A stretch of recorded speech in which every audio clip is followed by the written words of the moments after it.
Hello, everyone. It's Dr. Lynn Daniel here on my Lynn Daniel YouTube channel. Hope everyone is well. I said you all need to give yourselves names. So like I could say, hey, friends, or hey, blah, blah, blah, blah. So you all give yourselves a name and leave it in the comment section, okay? All right, so today we have licensed therapist Khaleelah Green. Hi. And she's from St. Louis, Missouri. She's actually my sister. So I have the dibs. But she's going to talk to us about caring for ourselves, healing, and promoting wellness during the pandemic and after the pandemic. So this is really meaty. This is going to be very raw and good. So take notes, go get something to write with, get some notes, or record this or save it, or however you do that. Save it so you can refer back to it and watch it again, okay? And be sure to like the video and share it out with your friends, because this will help a lot of people. All righty, here we go. Welcome, Khaleelah Green. Hi. Hey, Green. Hi. Introduce yourself and tell everybody who you are and what you do. Sure. My name is Khaleelah Green. Some people may know me as Kay. I'm a licensed professional counselor here in the state of Missouri. I do private practice therapy for adults and adolescents, helping them to overcome depression, anxiety, anxious, negative, and depressive thoughts. That's what I do. All right. And how is that done? I do. Unpack that, because that's, woo. I do it through therapy. I do it through talk therapy. So I use cognitive behavioral therapy methods. That is cognitive behavioral, change the way you think to change the way you behave, the way you act, the way you respond. So I use those methods through talk therapy. I give you different tools for you to use every day in order for you to combat those negative, anxious, and depressive thoughts. And so that's how that's done. Yeah, can you give us like let's say someone's watching and they haven't been diagnosed, but they are aware that they have anxious thoughts or they have ruminating thoughts. And what would they do like before they have received professional help? Like what could they be doing? Sure. So the first thing I like to ask people is, do they hear those thoughts? See, because some people don't hear the thought. Some people do. They hear themselves, tell themselves certain things. Say, for example, you have a job interview. It's a job you've been wanting and you desire, and you are thinking that you're well prepared for the interview. And then you start to have thoughts, and the thoughts are saying to you, you're not well prepared. You're not as qualified for this position as you think. You won't get this job. You're not deserving. You don't deserve this position. So you start to think these thoughts, right? While you're preparing yourself for your interview. Mm-hmm. What I say to my clients is ask yourself, because actually those thoughts are you having a conversation with yourself. So I tell my clients to ask yourself, is that a real or a rational thought? So is there any truth to what you're thinking? So are you really prepared? Yes, I am. So you counteract that thought. I am prepared. I have done my research and I am ready for this interview. And so as you have those negative thoughts, you counteract it with a positive thought. You always ask yourself, is this thought rational? Are these thoughts real? That's good. If the thought is not rational, the thought is not real, stop thinking the thought. That's good, because I've heard it said that you acknowledge that thought. So you'll say something like, thank you, or whatever, however you acknowledge it. And then you do like what you said, like, thank you for that thought, but I spent 10 hours this week, going over my CV and practicing these questions, right? So you have to remind yourself that what is legit, right? What's real? What's rational? Yeah. What's real? Yeah. Right. What's reality? Oh, that's good. That's good. Yeah. So then, what about?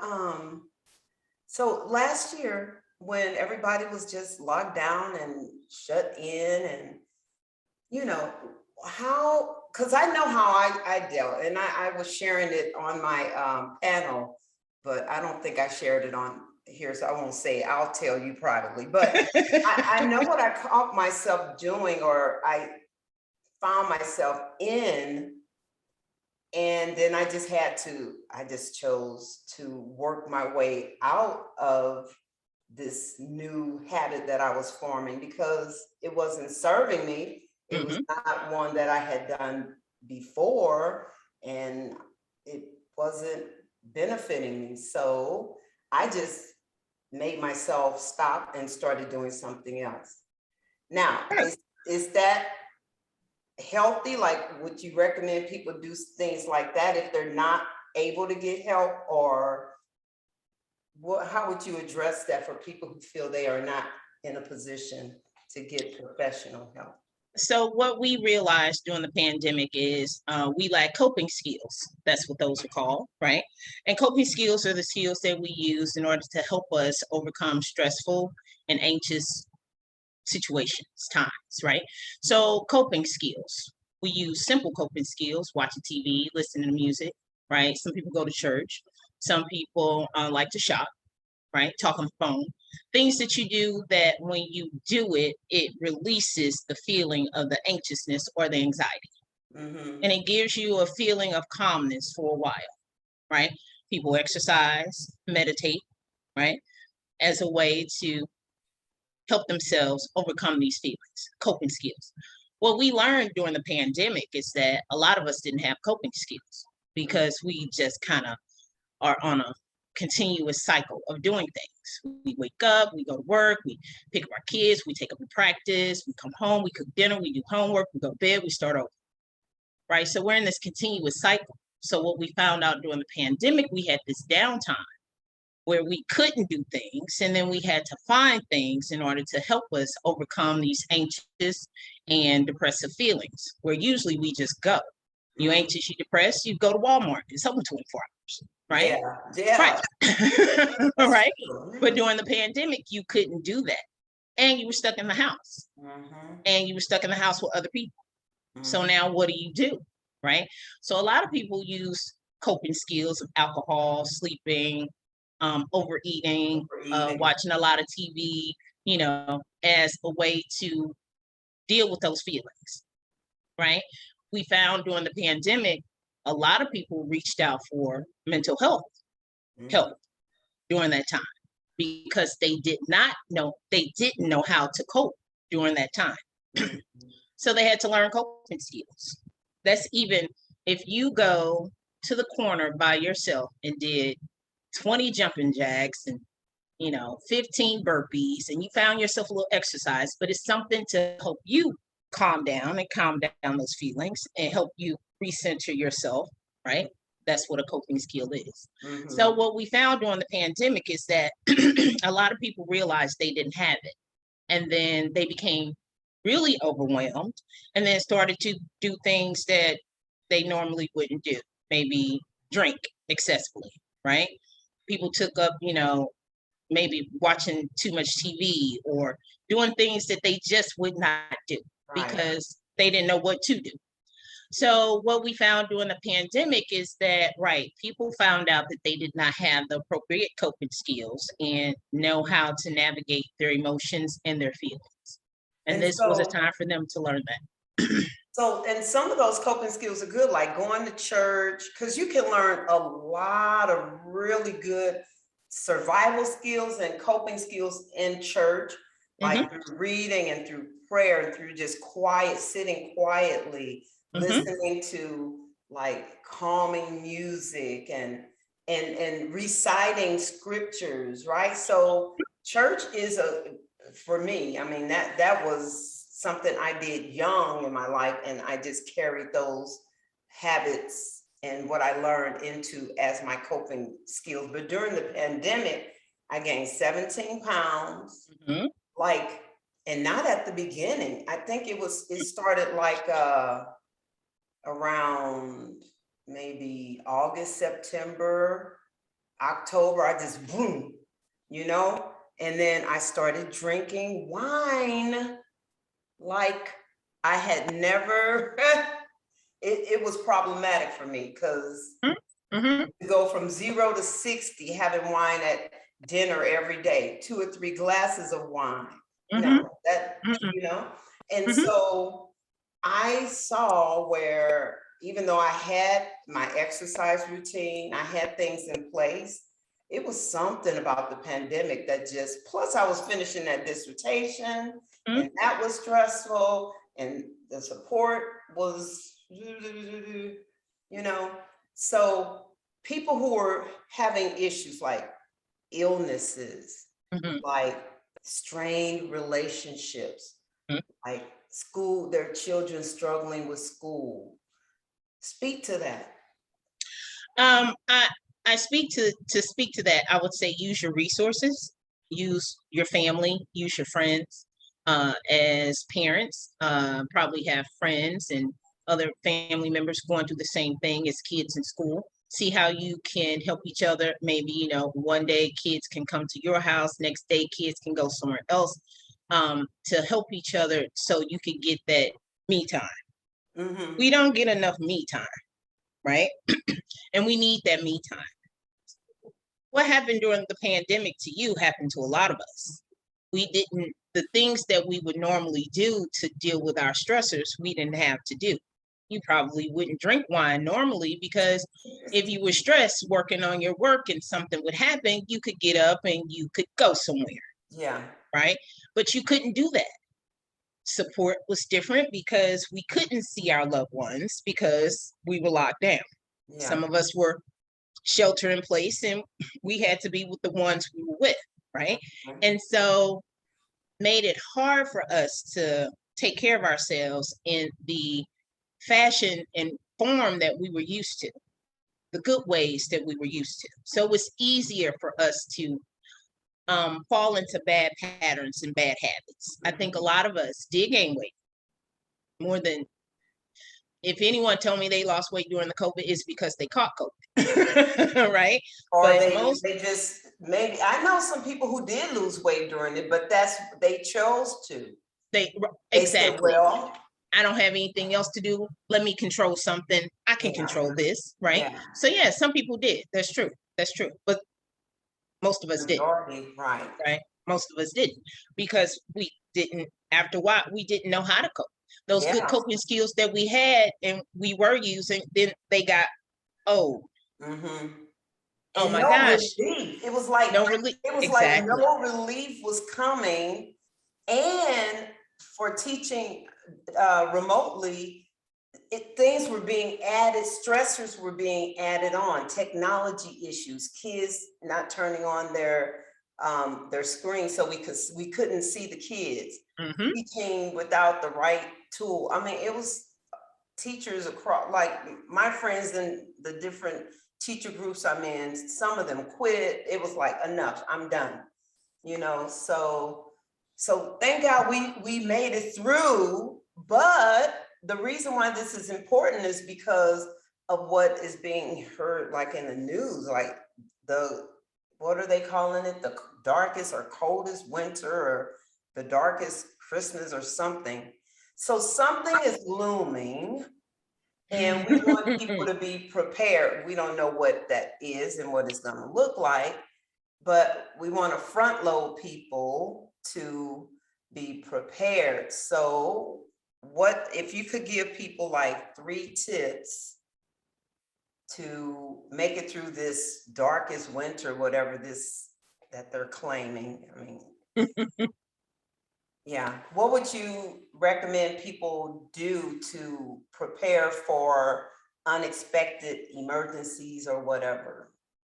Okay, so the news is saying a lot right now. I do tell people if you're over anxious, not to watch the news, to keep your screen time and your information input to a minimum. But I would say to be proactive. Do what you can do now for yourself and your loved ones to prepare for the winter. We know that daylight savings time is coming, and we know that people suffer from seasonal depression, from the lack of sunlight, losing that hour and losing that sunlight. So I would suggest to get a sun lamp, even if you have a plant lamp at home, that works just as well, right? Use it for your plants to help grow your plants. You can use it for yourself to get that sunlight for yourself and help you with that vitamin D and to help you, feel better. So I would say do that. I will tell you to continue to exercise, tell you to get your workout routine, something, at least 30 minutes a day, just something to help you to release your stress, right? Something to help you get back in tune with yourself. So I would say that as well. I would also say, watch what you eat. This is a good time to watch your diet. We tend to overeat when it gets cold. It's easy to overeat because, oh, it's cold outside, so I'm going to warm up with some hot chocolate and some cookies where, So maybe soups. Yeah. That's true.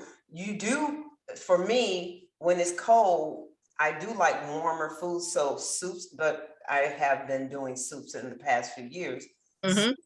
I make my own stews, things of, meals like that are comforting and they're healthy. And they taste pretty good. They're not, they're not all that like a biggest treat, but at least I can eat as much as I want because it's cabbage or soup or So yeah.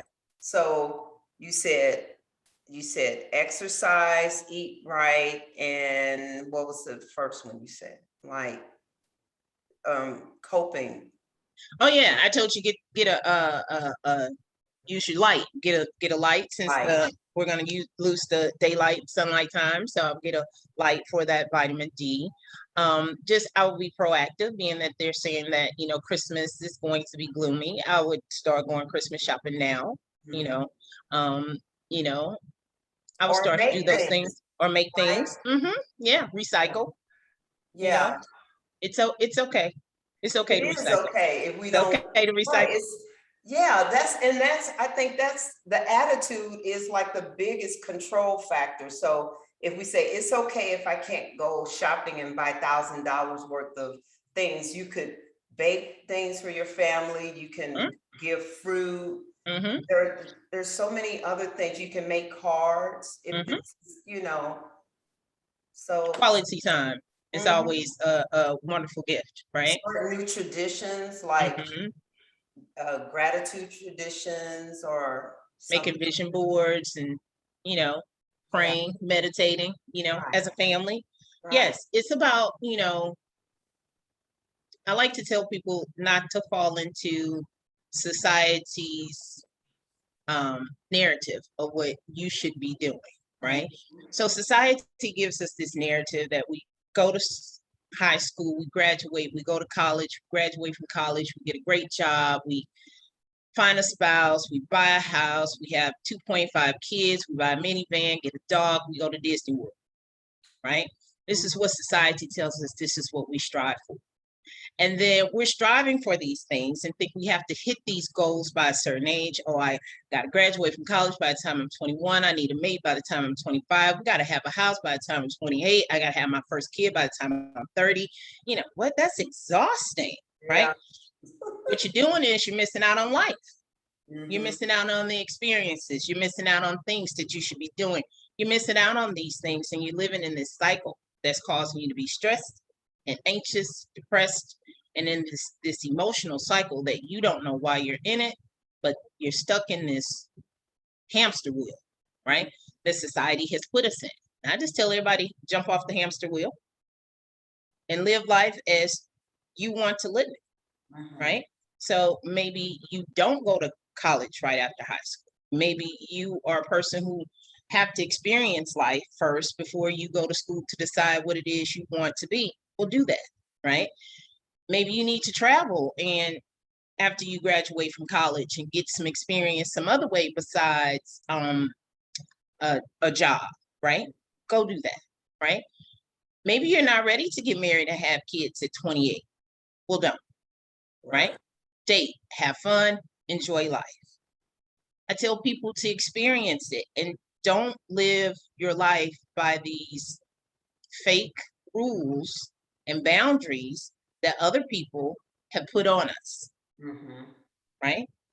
Do what feels good and natural for you. Now, the thing comes with that is people are going to talk about me. Yeah, well. Right. But people are going to talk about you anyway. Right. Yeah. You do it, people are going to talk about you. Yeah. Right? You graduate with that degree, get that good job, find that husband, get that house, have those kids, go Disney World, people still going to talk about you. Right? So why not just do what makes you happy? Do what makes you happy. And some people are so busy, sometimes they might not even think of you. Well, most of the time I tell people aren't even worried about you because they're too busy trying to live their own lives. They might look over, I have people say, working with adolescents, they're the ones, people always staring at me. No, they're not. I promise you they're not. So they might be looking in your direction, but doesn't even mean they're looking at you. Right? Could just be looking that way. I got other things on my mind. I didn't even recognize you. Right? So people take so much personal things personally, and it's not even personal, right? So I just smile and say hello and nod and are you okay? Right? And keep going, but yeah, in society, we have to realize that we have these boundaries that have been put on us, that it's causing us to have these feelings of depression and anxiety. And we need to unpack that and live our lives in ways that's best for us. So how can people get in touch with you? Like, are you able to counsel or work with people who are not in the state of Missouri? Can you? Well, yes, I can. Oh, well, yes, I can. I can work with people outside of the state of Missouri. If you would like to work with me for therapy services, feel free to contact me through BetterHelp. And you can ask for me as your therapist, Khaleelah Green, right? And just tell them that you would like to be paired with me. Awesome. If you're in the state of Missouri, you can contact me through Sondermind, SONDRMIND, and just ask for Khaleelah Green for your therapist. I take all insurances except for Medicaid's. Very good. Thank you. And then if you're not insured and you like to see me, I take private pay, and just send me an email at KhaleelahGreen@yahoo.com. That Khaleelah is KHALEELA Green@yahoo.com. Okay, because on your email, you left the last H off of your name. Yes, because you'll be amazed. It's another Khaleelah Green in the world. Oh my. And she has the email address already. Oh all right, so I am going to make sure I edit in and type in this information so that they can see it. Okay. In the video. All right. Well, thank you so much for your time today. This was awesome. I know you all got some good tips. So reach out to my sister and get your help, get paired up so you can move into the remainder of this year and into next year strong, solid, focused, equipped, right? Right. I always like to tell people, set some goals. Set goals for yourself. When you set goals for yourself, you feel better about what you're doing. You can see progress that you're making in your life and progress that you're making for yourself. I tell you to set goals for 3 days, 3 weeks, and 3 months. Right? You see yourself you've accomplished a goal in 3 days. It really pushes you to continue to reach your goals. So make sure you're reaching some goals, making some goals, and achieving some goals. 3 days, 3 weeks, 3 months. All right. All right. Thank you so much, Khaleelah Green. Love you. Thank you so very much, Lynn Daniel. Thank you, Dr. Daniel. Love you too, big sister, my very first teacher. Really appreciate you. Love you. All righty. Talk soon. All righty. Talk to you soon. Have a great one. Bye-bye. Bye-bye.